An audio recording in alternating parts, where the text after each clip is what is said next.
Welcome back to my channel. അപ്പോൾ ഇന്നത്തെ നമ്മുടെ വീഡിയോ ഗുരുവായൂർ അമ്പലത്തിലോട്ട് പോകുന്നതും പിന്നെ അവിടുത്തെ കുറച്ച് വിശേഷങ്ങളൊക്കെയാണ് കേട്ടോ. അപ്പോൾ ഇത് സെക്കൻഡ് പാർട്ടാണ്. അപ്പോൾ നമ്മളിത് ഒരു 8:40 അമ്പലത്തിലെത്തിയിട്ടുണ്ട് കേട്ടോ. വന്നവടെ ഒരു ഷോപ്പിൽ ബാഗും ഫോണും ഒക്കെ കൊടുത്തിട്ട് നമ്മളിത് ക്ഷേത്രത്തിലേക്ക് പോയി ശ്രീകോവിലിനുള്ളിൽ കയറി തൊഴുതു പ്രസാദമൊക്കെ മേടിച്ചു, ഭഗവാനെ കണ്ടു എന്നതിന് ശേഷമാണ് പുറമേ ഇറങ്ങിയിട്ട് നമ്മൾ ബാഗും ഫോണും ഒക്കെ എടുത്തതിന് ശേഷമാണ് വീണ്ടും വീഡിയോ ഷൂട്ട് ചെയ്യുന്നത് കേട്ടോ. ഇന്നിപ്പോൾ രാവിലെ തന്നെ നല്ല തിരക്കായിരുന്നു കേട്ടോ. ഇന്നിപ്പോൾ കണ്ണൻ്റെ സ്പെഷ്യൽ ഡേ ആണെന്ന് തോന്നുന്നു, വ്യാഴാഴ്ച കേട്ടോ. അതുമാത്രമല്ല വൈശാഖ മാസം ആയതുകൊണ്ട് തന്നെ അത്യാവശ്യം നല്ല തിരക്കും കാര്യങ്ങളൊക്കെ ഉണ്ടായിരുന്നു. അങ്ങനെ നമ്മൾ നിൽക്കുമ്പോഴത്തേനാണെങ്കിൽ ഒരു അമ്മ പശുവും കുട്ടി പശുവും വന്നിട്ടുണ്ടായിരുന്നു കേട്ടോ. ശരിക്കും പറഞ്ഞാൽ ഇന്നലെയും ഇന്നുമായിട്ട് ഭയങ്കര ബ്ലെസ്ഡ് ആയിട്ടുള്ള ഒരു മൊമെൻ്റ് ആയിരുന്നു കേട്ടോ. ശരിക്കും പറഞ്ഞാൽ എനിക്ക് പശുവും പിന്നെ പേടിയാണ്. ഇന്നിപ്പോൾ എനിക്ക് എന്താ പറയുക, പേടിയാണോ എന്ന് വെച്ചാണ്. എന്നാലും ഞാൻ അതിൻ്റെ അടുത്ത് നിന്നിട്ട് ഫോട്ടോസും വീഡിയോസും ഒക്കെ എടുക്കുന്നുണ്ടായിരുന്നു. അമ്മ കദളിപ്പഴമൊക്കെ കൊടുക്കുന്നുണ്ടായിരുന്നു കേട്ടോ. ഇത് ശരിക്കും പറഞ്ഞാൽ കോഴിക്കോട്, നമ്മൾ വടകരയിലല്ലേ, അപ്പോൾ അവർ കോഴിക്കോട് ജില്ലയിൽ നിന്ന് വന്നൊരു ചേട്ടനും അവരെ ഫാമിലി ആയിരുന്നു കേട്ടോ പശുമ്പനെയും കൊണ്ട് വന്നിട്ടുണ്ടായിരുന്നത്. അങ്ങനെ അവർ പൂമാലയൊക്കെ ചാർത്തിയിട്ട് എന്ത് രസമായിട്ടോ കാണാനായിട്ട്. ഞങ്ങൾ കുറേ സമയം അവിടെ നിന്നു, പശുവിന് തലോടുമായിരുന്നു ഞാൻ കുറച്ച് സമയം കേട്ടോ. എനിക്ക് നല്ല പേടിയുണ്ടായിരുന്നു, എന്നാലും ഞാൻ അടുത്ത് നിന്നു. അത്രയും ഒരു ബ്ലെസ്ഡ് ആയിട്ടുള്ള ഒരു മൊമെൻ്റ് ആയിരുന്നു. എനിക്കെന്തോ ഇഷ്ടപ്പെട്ടു കേട്ടോ. ആ പശുമ്പേന് നല്ല രസമുണ്ടായിരുന്നു കേട്ടോ. അങ്ങനെ കുറച്ച് സമയം ഞാൻ ഫോട്ടോസും വീഡിയോസൊക്കെ എടുത്ത് കുറച്ച് കഴിഞ്ഞപ്പോഴത്തേക്ക് എൻ്റെ ഫോൺ മേടിച്ചിട്ട് ഒരാളെടുത്ത് കൊടുത്ത് അവർ ഫോട്ടോസും വീഡിയോസൊക്കെ എടുത്ത് തരുമായിരുന്നു. ഞങ്ങൾ ആ ചേട്ടനോട് കുറച്ച് നേരം സംസാരിക്കുകയൊക്കെ ചെയ്തു. അങ്ങനെയാണ് പറയുന്നത് കേട്ടോ കോഴിക്കോടാണ് എന്നുള്ളത്. അങ്ങനെ കുറച്ച് സമയം സംസാരിക്കുകയൊക്കെ ചെയ്തു. പിന്നെ എന്താ പറയണ്ടേ, എനിക്ക് ഭയങ്കര ബ്ലെസ്സിങ് ആയിട്ടുള്ള ഒരു മൊമെൻ്റ് ആയിരുന്നു കേട്ടോ. എനിക്ക് ഭയങ്കര ഇഷ്ടപ്പെട്ടു. കണ്ണൻ്റെ എന്തോ അനുഗ്രഹം പോലെ തോന്നിയിട്ടുണ്ടായിരുന്നു. നല്ലൊരു രാവിലത്തെ ഒരു കാഴ്ചയായിരുന്നു കേട്ടോ. ആ കുഞ്ഞിപ്പശുവും അമ്മ പശുവിനൊക്കെ കണ്ടേ പിന്നെ ഭയങ്കര സന്തോഷമായിരുന്നു. നല്ല ഭംഗിയുണ്ടായിരുന്നു കേട്ടോ കാണാൻ വേണ്ടിയിട്ട്. നമ്മുടെ ഗുരുവായൂർ അമ്പലത്തിൽ വന്നപ്പോഴുള്ള പാർട്ട് 1 വ്ളോഗിൽ ഞാനൊരു കാര്യം പറയാമെന്ന് പറഞ്ഞിട്ടുണ്ടായിരുന്നില്ലേ, ഏറ്റവും ബ്ലെസ്ഡ് ആയിട്ടുള്ള മൊമെൻ്റ് എന്ന് പറഞ്ഞിട്ടുണ്ടായിരുന്നത്. ശരിക്കും പറഞ്ഞാൽ ഞാൻ ഗുരുവായൂർ ഒരുപാട് തവണ വന്നു എന്ന് പറഞ്ഞു. പക്ഷേങ്കിൽ എനിക്ക് ഇതുവരെ എന്താ പറയുക, ഒരു ക്ലിയർ കട്ടായിട്ട് ഗുരുവായൂരപ്പനെ കാണാൻ പറ്റിയില്ല എന്നുള്ള സങ്കടം ഞാൻ എന്നും അമ്മേൻ്റെ അടുത്തും ഏട്ടൻ്റെ അടുത്തും പറയുമായിരുന്നു കേട്ടോ. കല്യാണ ശേഷമാണ് ഞാൻ ഏറ്റവും കൂടുതൽ അമ്പലത്തിൽ വന്നിട്ടുണ്ടായിരുന്നു കേട്ടോ ഗുരുവായൂർ. അപ്പോഴത്തേനും ആണെങ്കിൽ ഞങ്ങൾ വരും, ഗുരുവായൂർ നടയിൽ കയറും, ഉള്ളിൽ കയറും, ശ്രീകോവിലിനുള്ളിൽ കയറും, തൊഴും, പ്രാർത്ഥിക്കും. അങ്ങനെ ഞാൻ ഇങ്ങനെ ക്യൂ നിന്ന് കാണുമ്പോഴത്തേനും ആണെങ്കിൽ എനിക്ക് ശരിക്കും കാണാത്ത പോലെയാണ് കേട്ടോ. എല്ലാ തവണയും ഒരു കണ്ണിന് ഒരു എന്താ പറയുക, ക്ലിയർ ആവാത്ത പോലെ എനിക്ക് പലപ്പോഴായിട്ട് തോന്നിയിട്ടുണ്ട്. അങ്ങനെ ഞാൻ വരുമ്പോഴത്തേനൊക്കെ അമ്മേൻ്റെ അടുത്തും ഏട്ടൻ്റെ അടുത്തൊക്കെ പറയും, ഇങ്ങനെ എനിക്ക് ശരിക്കും ഗുരുവായൂരപ്പനെ കാണാൻ പറ്റിയില്ല, എന്താണെന്ന് അറിയത്തില്ല, അങ്ങനെ എപ്പോഴും വിഷമം പറയും കേട്ടോ. അങ്ങനെ ഞങ്ങൾ ഇന്നലെ വന്ന സമയത്താണെങ്കിൽ ഞങ്ങൾ ആദ്യം എന്താ പറയുക, നമുക്ക് ക്യൂ ഒന്നും നിൽക്കേണ്ടെന്ന് കരുതിയിട്ട് നമുക്കൊരു ചേട്ടൻ ഉണ്ടായിരുന്നു കേട്ടോ നമുക്കറിയുന്നത്. അപ്പോൾ അവർ നമ്മൾ നേരെ ഡയറക്റ്റ് ശ്രീകോവിലിനുള്ളിൽ കയറാൻ ഹെൽപ്പ് ചെയ്തിട്ടുണ്ടായിരുന്നു. അങ്ങനെ നമ്മൾ ശ്രീകോവിലിനുള്ളിൽ കയറി ഞങ്ങളൊക്കെ ക്യൂ നിൽക്കുമായിരുന്നു കേട്ടോ. അപ്പോൾ അങ്ങനെ ഭഗവാനെ കാണാനായിട്ട് നിന്ന സമയത്താണെങ്കിൽ എന്നെ ആരോ തള്ളിയിട്ട് ഫ്രണ്ടിലേക്കാക്കി. അങ്ങനെ ഞാൻ ആദ്യമായിട്ട് ഗുരുവായൂരപ്പനെ ഇന്നലെ ശരിക്കും നിറയെ കണ്ടു കേട്ടോ. അങ്ങനെ അത് കണ്ടു. ഞാൻ കുറച്ച് സമയത്തേക്ക് അത് ഒരു സമയം വരെയല്ലേ നമുക്ക് കാണാൻ പറ്റുള്ളൂ. അങ്ങനെ പെട്ടെന്ന് കണ്ടു ഞാൻ സൈഡിലോട്ട് നിന്നു കേട്ടോ, ഏട്ടനും അമ്മയും വരാൻ വേണ്ടിയിട്ട്. അങ്ങനെ അവർ വരുന്നതും കാത്തിട്ട് ഞാൻ ഒന്നും കൂടെ കാണാമെന്ന് കരുതിയിട്ട് അവിടെ നിൽക്കുമ്പോഴത്തേക്കും അവിടെയുള്ള സെക്യൂരിറ്റി ചേച്ചിയാണെന്ന് തോന്നുന്നു, വേണമെങ്കിൽ ഒന്നും കൂടെ കണ്ടോയെന്ന് പറഞ്ഞിട്ട് എന്നെ പിന്നെയും ഫ്രണ്ടിലോട്ട് തട്ടി എന്നെ ഗുരുവായൂരപ്പനെ കാണാൻ ഹെൽപ്പ് ചെയ്തു കേട്ടോ. എനിക്ക് ഭയങ്കര എന്താ പറയുക, കണ്ണ് ശരിക്കും എനിക്ക് അത്രയും മനസ്സറിഞ്ഞ് പറയുകയാണ്, അത്രയും ബ്ലെസ്ഡ് ആയിട്ടുള്ളൊരു മൊമെൻ്റാണ്. അപ്പോൾ ഗുരുവായൂരപ്പനെ രണ്ടാമതും നല്ല ക്ലിയർ ആയിട്ട് കാണാൻ പറ്റി. ഇതുവരെ ശരിക്കും പറഞ്ഞാൽ ഞാൻ ഗുരുവായൂർ പലതവണ വന്നിട്ടുണ്ട്, പക്ഷേ എനിക്ക് ഇത്രയും ക്ലിയർ ആയിട്ട് ഞാൻ ശരിക്കും കാണാറില്ല കേട്ടോ. എന്താണെന്നറിയില്ല, ശരിക്കും ക്ലിയർ ആയിട്ട് എനിക്ക് കാണാൻ പറ്റിയിട്ടുണ്ടായിരുന്നില്ല. അപ്പോൾ നമ്മൾ ഗുരുവായൂർ അമ്പലത്തിൽ വന്ന് നമ്മൾ എന്താ പറയുക, ശ്രീകോവിലിനുള്ളിൽ കയറാൻ വേണ്ടി നമ്മൾ വെയിറ്റ് ചെയ്യുന്ന ആ സമയത്താണെങ്കിൽ ഞങ്ങൾ അജേട്ടൻ പറഞ്ഞിട്ട് ഞാനും അമ്പാടിക്കും വേണ്ടിയിട്ട് ഞങ്ങൾ തുലാഭാരം നടത്തിയിട്ടുണ്ടായിരുന്നു കേട്ടോ. അങ്ങനെ തുലാഭാരമൊക്കെ നടത്തി അതിന് ശേഷമാണ് നമ്മൾ എന്താ പറയുക അമ്പലത്തിലോട്ട് കണ്ണനെ കാണാൻ വേണ്ടി വെയിറ്റ് ചെയ്തിട്ടുണ്ടായിരുന്നു. എന്താണെന്ന് അറിയില്ല, ശരിക്കും പറഞ്ഞാൽ ഞാൻ മനസ്സറിഞ്ഞ് കണ്ണനെ കണ്ടു കേട്ടോ. അങ്ങനെ 2 തവണ ഇന്ന് ശരിക്കും കണ്ണനെ കണ്ടു. ഭയങ്കര ബ്ലെസ്ഡ് ആയിട്ടില്ല. ഞാൻ ഒരുപാട് തവണ പോയി എന്ന് പറഞ്ഞില്ല, പക്ഷെ എനിക്ക് ഇതുവരെ ശരിക്കും കാണാൻ പറ്റിയില്ല ആ രോഗം. അങ്ങനെ അത് കണ്ടു. കുറച്ച് കഴിഞ്ഞപ്പോഴത്തേനും ആണെങ്കിൽ എനിക്ക് ശരിക്കും പറയാമല്ലോ, ഈ വീഡിയോ എഡിറ്റ് ചെയ്യുമ്പോൾ ശരിക്കും പറഞ്ഞാൽ കരച്ചിൽ വരും കേട്ടോ, എന്താ അറിയത്തില്ല.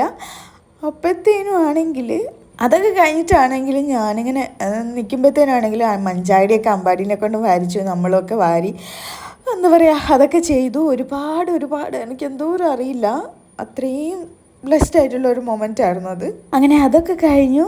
എന്താ പറയുക, അത്രയും സന്തോഷമായിട്ടുള്ളൊരു മൊമെൻ്റ് ആണ് കേട്ടോ. അങ്ങനെ നമ്മൾ അമ്മയും ഞാനും തൊഴുതു, പ്രസാദമൊക്കെ മേടിച്ചു. നമ്മൾ കുറച്ച് വീഡിയോസും ഫോട്ടോസൊക്കെ എടുത്തു. അതിനുശേഷം അമ്പലത്തിൽ നിന്ന് വെളിയിലേക്ക് ഇറങ്ങുമ്പോഴത്തേനും ആണെങ്കിൽ നമ്മളൊരു ഷോപ്പിൽ പോയി അമ്പാടിക്കും ഞാനും ഒക്കെ മോതിരമൊക്കെ സെലക്ട് ചെയ്തു. ഞങ്ങൾക്ക് ഇഷ്ടപ്പെട്ടതൊക്കെ എടുത്തു കേട്ടോ. പിന്നെ കൂടുതലായൊന്നും മേടിക്കാനൊന്നും നിന്നില്ല. അപ്പോൾ പിന്നെ ഏട്ടനെ വിളിച്ചു നോക്കുമ്പോഴത്തേക്കും അമ്പാടി ഏട്ടനും ബ്രേക്ക്ഫാസ്റ്റൊക്കെ കഴിച്ചു റൂമിലിരിപ്പുണ്ടായിരുന്നു കേട്ടോ. പിന്നെ ഞാനും അമ്മയും എന്താ പൂരിയോ എന്തൊക്കെയോ കഴിച്ചിട്ടുണ്ടായിരുന്നു കേട്ടോ. അങ്ങനെ രാവിലത്തെ ബ്രേക്ക്ഫാസ്റ്റൊക്കെ കഴിച്ചു. റൂമിൽ പോയി അമ്പാടിനെ ഏട്ടനെയും പിക്ക് ചെയ്തിട്ട് നേരെ നമ്മൾ ഗുരുവായൂരുന്നു. മടങ്ങുമ്പോഴത്തേനും ആണെങ്കിൽ നമുക്ക് മമ്മിയൂരും കൂടെ കയറണം എന്നുണ്ടായിരുന്നു കേട്ടോ. ഇനി നേരെ നമ്മൾ മമ്മിയൂർ അമ്പലത്തിലേക്ക് പോവാണ് അടുത്ത്. അതും കഴിഞ്ഞ് വേണം നമുക്ക് മറ്റൊരു ക്ഷേത്രത്തിലും കൂടെ പോകാനായിട്ട്. അത് ഏതാണെന്നുള്ളത് നെക്സ്റ്റ് വ്ളോഗിൽ പറയാം കേട്ടോ. അപ്പോൾ മമ്മിയൂർ അമ്പലത്തിലേക്ക് പോകാൻ വേണ്ടിയിട്ട് ഏട്ടൻ ഇവിടെ ഒന്നും പാർക്ക് ചെയ്യാൻ പറ്റത്തില്ല കേട്ടോ. അങ്ങനെ ഏട്ടൻ അങ്ങോട്ട് നിന്നോളും. ഞാനും അമ്പാടിയും അമ്മയും കൂടിയാണ് ഇന്നിപ്പം നമ്മൾ മമ്മിയൂരൊക്കെ പോകുന്നത് കേട്ടോ. ശരിക്കും പറഞ്ഞാൽ ഗുരുവായൂർ അമ്പലത്തിൽ വന്നു കഴിഞ്ഞാൽ മമ്മിയൂറുങ്കയുടെ തൊഴുതിട്ടാണ് ഇറങ്ങാവുന്നതാണ് പറഞ്ഞു കേട്ടിട്ടുള്ളത്. അങ്ങനെ നമ്മളിത് ക്ഷേത്രത്തിൽ എത്തിയിട്ടുണ്ട്.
അങ്ങനെ ഇന്നിപ്പം മമ്മിയൂർ അമ്പലത്തിലും പോയി തൊഴുതു, പ്രസാദമൊക്കെ മേടിച്ചു. അവിടെയാണെങ്കിൽ ഒരുപാട് റിനോവേഷൻ വർക്ക്സൊക്കെ നടക്കുന്നുണ്ട് കേട്ടോ.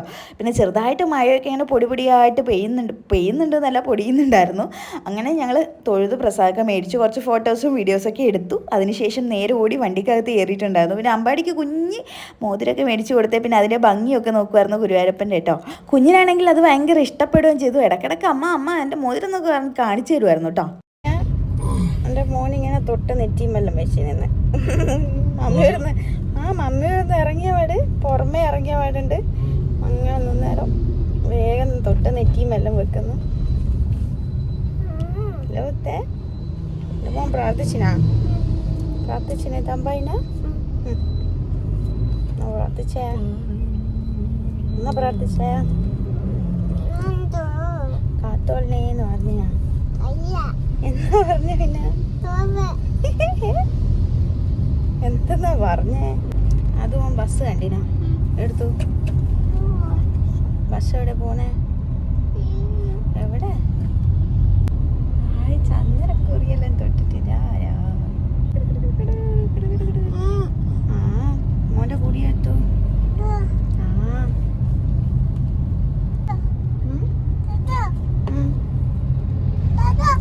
ചന്ദനക്കൊറിയുണ്ട്, ചുവന്ന കൊറിയുണ്ട്.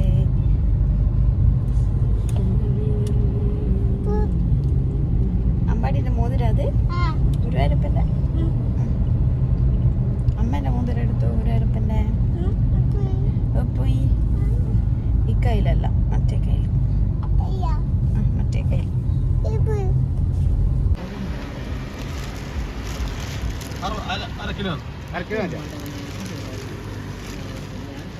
ഒരു 50 പച്ചക്കറിണ്ട് 50 ഗൂഗിൾ പേ ഉണ്ടാവും.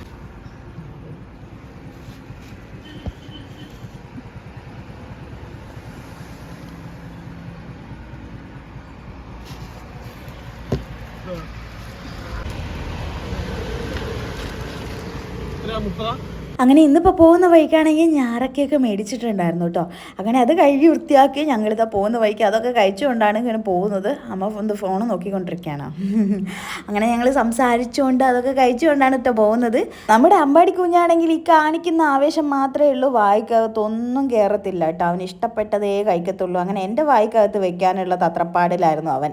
അങ്ങനെ ഞാനതൊക്കെ അടിച്ച് പറിച്ച് കഴിക്കുകയും ചെയ്തു കേട്ടോ. പിന്നെ അത് തുറന്ന് കാണിക്കുകയെന്നും പറഞ്ഞിട്ട് എൻ്റെ വായിക്കകത്ത് കയറി നോക്കുമായിരുന്നു. ഇതൊക്കെയായിരുന്നു അവൻ്റെ പരിപാടി. പിന്നെ രാവിലെ തന്നെ എഴുന്നേറ്റത് കാരണം ഉറക്ക ക്ഷീണമൊക്കെ ഉണ്ടായിരുന്നു കുഞ്ഞിന്.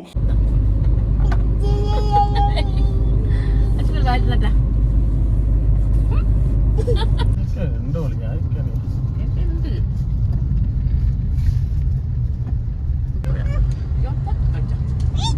സ്പീഡ് കുറക്കുവാൻ അവൾ കൊണ്ട് സുഖം മോനെ അച്ചേട്ടാ സ്പീഡ് വേണ്ട അച്ചേട്ടാ കഴിക്കണം അച്ചേട്ടാ. അമ്പാടി ഫുള്ള് കോമഡിയാണ് കേട്ടോ. ഏട്ടൻ ഇങ്ങനെ വണ്ടി ഓടിക്കുമ്പോഴത്തേനും അജിട്ടാ സ്പീഡ് വേണ്ട, സ്പീഡ് വേണ്ട. ഞാൻ അജേട്ടാന്ന് വിളിക്കുന്ന കേട്ടിട്ടാണ് കേട്ടോ അജേട്ടാന്ന് വിളിക്കുന്നത്. അച്ഛനെ ഇപ്പോൾ അച്ഛാന്നല്ല അജേട്ടാന്നാണ് വിളിക്കുന്നത്. എന്നെയാണെങ്കിൽ മുന്നേ ഒക്കെ അച്ചു എന്നൊക്കെ ആയിരുന്നു വിളിക്കുന്നത് കേട്ടോ. ഇപ്പോൾ അച്യുതി എന്നൊക്കെ ആയിട്ടുണ്ട്. അപ്പോൾ ഇത്രയേ ഉള്ളൂ. മറ്റൊരു വീഡിയോയുമായി വരുന്നത് വരെ ടാറ്റാ ബൈ ബൈ, സീ യു.